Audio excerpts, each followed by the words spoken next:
It's not every day that we end up getting some information on camos as well as new additions to divisions that are outside of new events. We end up seeing, of course, new weapons, new things drop whenever we have a new event, such as what we have now with Operation Liberty Strike, and along with that, we of course got a handful of different camos with this one in particular, such as Amethyst, Lapis Lazuli, Purple Passion, Metalflage, Clouds, Parachute, Disco, and Nor Black. And on top of that, while it's not directly correlated with Operation Liberty Strike, they are kind of tying in the Cavalry Division with this update as well, saying the ZK is a new addition to the game, and so therefore the Cavalry Shield is something that is of course brand new also. But while we've seen different updates to Operation Overlord, as well as the introduction of a brand new division as of recently as well, there's some stuff in the game files that as of a recent update to make Operation Liberty Strike go live did give us a little bit more insight into some of the things we've already seen. One thing being a camo that we have yet to see that is only one singular one and actually might have some more weight and gravity behind it than we may initially anticipate, and also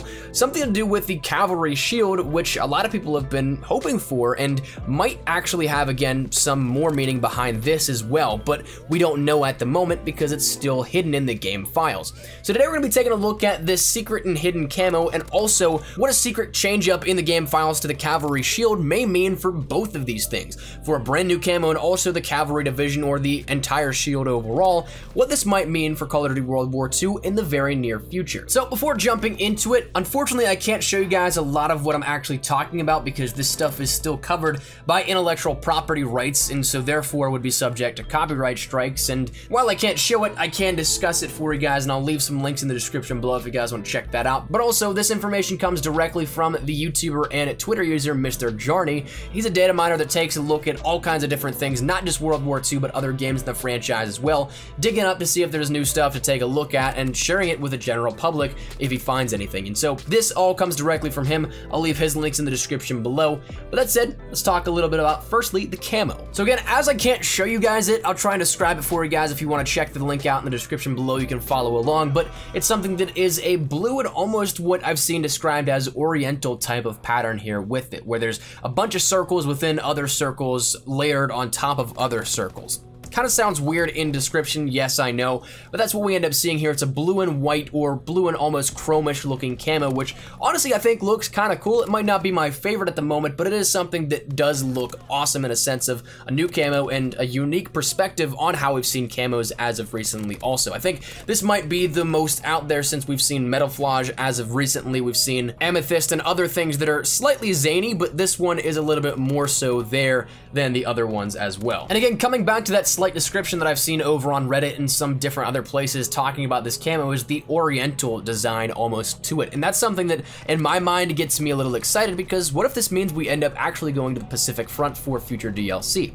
While I'm not going to put any money on it, we've been moving eastward more with maps like Stalingrad, but I'm also not convinced entirely that we'll make the jump from Western Russia to Japan and the Pacific Front just yet, because while it seems like an awesome idea to me right now in how much history there is with World War II in the Pacific Front, during the press tour for promoting World War II, Sledge also mentioned that they wanted to keep it European theater only. So Western Russia is still European, so we may end up seeing it stay like that, but with the introduction of a porcelain oriental looking design on a camo, that would be something that would be kind of cool to maybe hint at a Pacific event or DLC 4 kind of coming in that area. But again, I'm not necessarily putting my money on it, and we're also a ways off to really even have any tease of that. But it's interesting because I think this might be something we see come organically, not a camo that we see in just, say, the next Quartermaster update with all sorts of different things added as supply drops. And the reason that I mentioned that is because we've only seen this one in the game files. No other camos were available at this point,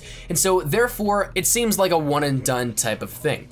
We usually see camos if they're found in the data mined game files, all collectively put together, the next batch all together, or just like how weapons would, we'd see multiple in there if there's going to be multiple coming at some point, even if they're not necessarily completed. So having one and done is kind of curious to me that maybe this is the next sort of Chrome Tiger type of camo that, like we've also seen with Gold Leopard and Gold Cheetah, it's a little bit more specific to a challenge that is coming up. And one thing that kind of plays into this idea with me is that we've also seen a weird camo challenge glitch appear in the Creator class and Camouflage selection if you have diamond unlocked. So if you guys want to test this out for yourself, I'll put the footage in the background for you guys to watch along, but if you want to test it out for yourself, all you have to do is go into your camos itself. You need to have diamond unlocked for the weapon you want to see it on, but you end up having to choose diamond, then backing back out, and then once again when you enter into the camouflage selection menu, it'll no longer have the diamond camo challenge listed as complete all camos for all whatever the classification of weapon you have on it.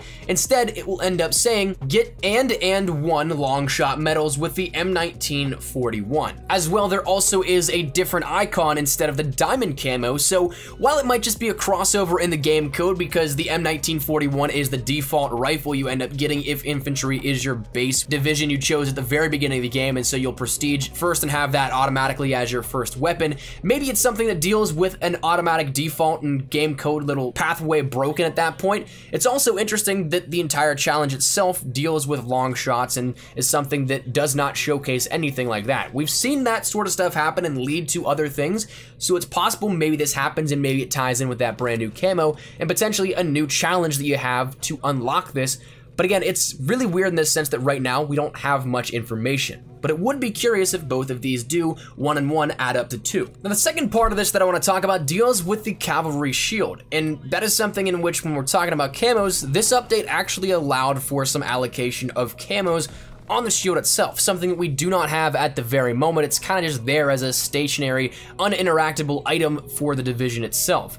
So this to me can go a number of different ways, because in the game files, again, it lets you have camos, and maybe that's something that does come up in the very near future, that it's going to be treated as if it is a standard primary weapon and we can put any camo on we want, but it also could end up meaning a number of different things. One, maybe they'll have variants of the shield or shield challenges that you have to do to actually get them for cavalry only specific camos, because right now it's tied directly to the cavalry division. Or it could be something that cavalry may actually have a breakaway in a sense like we've seen with the other divisions. If you remember back before the division overhaul, we ended up seeing the specific items like the bayonet, the suppressor, and incendiary shells were tied to division and not weapon classification. The bayonet was tied and automatically given to anybody running infantry and rifles. Suppressors were obviously automatically given to people with SMGs in the airborne division, and then incendiary shells were automatically given to anybody running shotguns in the expeditionary classes. And also we only saw the bipod on LMGs available with the armor division, and sniper sharpshooter was only available in snipers in the mountain division. So that kind of stuff was then subsequently broken apart, and we end up seeing that each specific item is tied to classification now and no longer the actual division. So we no longer see the bayonet, suppressor, or incendiary shells tied to infantry, airborne, and expeditionary, but instead now can be used on any rifle or chosen not to be in that same case, and allows for a little bit more customization in that sense. So potentially the shield is going to be picked from the cavalry division and made as a primary weapon only.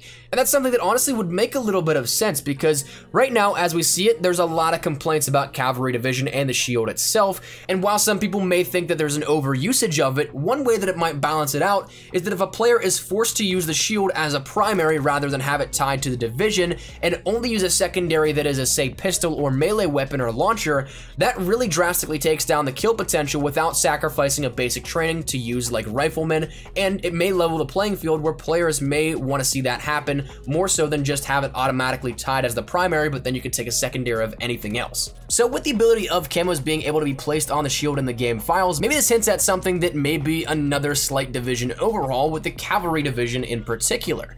Maybe this is something that the shield will then become a primary weapon instead of being specifically tied to the division itself, and also allowing for any other weapon to be used as a secondary in conjunction with the shield overall. I don't know, but it's definitely interesting to see, because as it stands right now, once again, these two things were added in via the update for Operation Liberty Strike to get everything ready for that, and it was the only thing added in. Again, we've seen all these sorts of different things added in over time in the game files, where we have bulks of things like new camos, like new weapons, like a new division with a ton of different information about it, but only these two things were available to be seen out of this. So maybe this hints towards a little bit more minor of a scale thing, something that introduces a brand new camo challenge and a brand new camo that's able to be earned organically, and also the breakaway from the shield into just the cavalry division, but overall. But regardless, whatever that means with the shield, we do have the ability in the game files to place camos on it. So it's interesting that maybe we end up seeing some variants, maybe we end up seeing some different camos for the shield overall added in,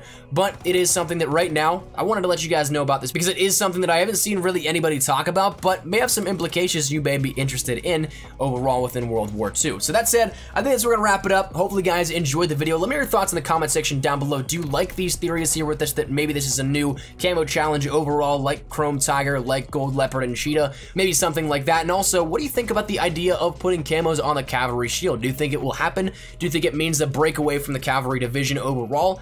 Whatever it may be, feel free to let me know your thoughts in the comment section down below. But hopefully you guys enjoyed. If you guys did, make sure you drop a like down below. And of course, if you guys are new to the channel, make sure you guys subscribe so you don't miss a single thing regarding Call of Duty World War II, anything in particular regarding updates and news, best class setups, tips, tricks, information, all that good stuff. We got you covered here up on the channel. So if any of that interests you, make sure that subscribe button so you don't miss a single thing. And also, if you guys want to follow me over on Twitter, that's the best place to get connected outside of YouTube. Practically live on Twitter. So if you guys want to check out a conversation, ask me a question, whatever it may be, link is down there in the description below.